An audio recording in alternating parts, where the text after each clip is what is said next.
ঐতিহাসিক জানাজা, এত বড় সমাগম আর কখনো দেখিনি। শহীদ ওসমান হাদী ভাইয়ের জানাজায় হাজার হাজার লক্ষ জনতা আজকে শরিক হয়েছিলেন। আমি যদি দেশে থাকতাম আমি অবশ্যই আপনার জানাজায় যেতাম।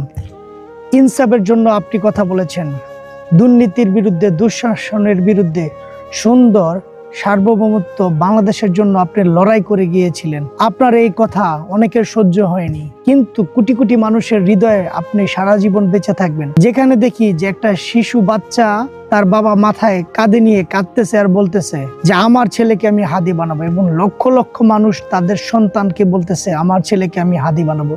ইনসাফের জন্য, সুন্দর রাষ্ট্র গড়ার জন্য, সুন্দর রাজনীতি করার জন্য যে আপনার হাজার হাজার যেই বক্তব্যগুলো সোশ্যাল মিডিয়া থেকে শুরু করে আগামী প্রজন্ম পর্যন্ত মনে রাখবে আপনাকে।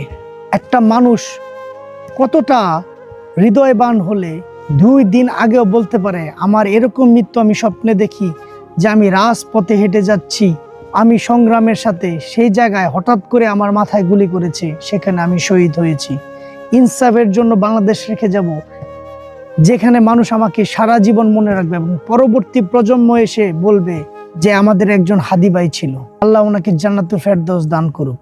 প্রচুর কষ্ট লাগে বিদেশে থেকে যখন ওনার জানাজার নামাজটা দেখলাম, যে কতটা মানুষ, প্রতিটা মানুষ জানাজার মধ্যে, বক্তব্যের মধ্যে শুরু থেকে শেষ পর্যন্ত কান্নায় ঢলে পড়েছেন। ওনার বড় ভাই জানাজার নামাজ সম্পন্ন করলেন। আমরা প্রবাসে ব্যস্ত ছিলাম, কাজে ছিলাম, তারপরেও আমরা ফোনের মাধ্যমে জানাজার নামাজে শরিক হয়েছি।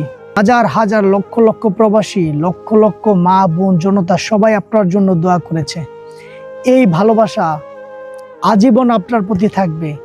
ইনসাফের বাংলাদেশ গড়ার ক্ষেত্রে হাজার হাজার লক্ষ লক্ষ হাদী ভাই আপনার ইনসাফের বাংলাদেশ গড়ার জন্য এগিয়ে আসবে।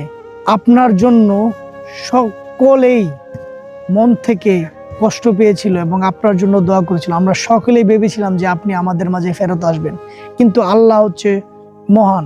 আল্লাহ সবকিছুর উত্তম পরিকল্পনাকারী। আল্লাহ আপনাকে চেয়েছেন যে আপনাকে নিয়ে যাবেন, আল্লাহ নিয়ে গেছেন। কুল্লে নাফসুল জায়কাতুল মউত, প্রত্যেক প্রাণীকে মৃত্যুর স্বাদ গ্রহণ করতে হবে, কিন্তু আপনার মতো এরকম শহীদি মৃত্যু যেন সকলের হয়। রাজনীতি করলে যে নিজের জন্য না, মানুষের জন্য, গরিব দুঃখী মানুষের জন্য, ইনসাফের জন্য যে কথাগুলো বলে গিয়েছেন, হাজার হাজার বছর আপনার এই কথাগুলো থাকবে।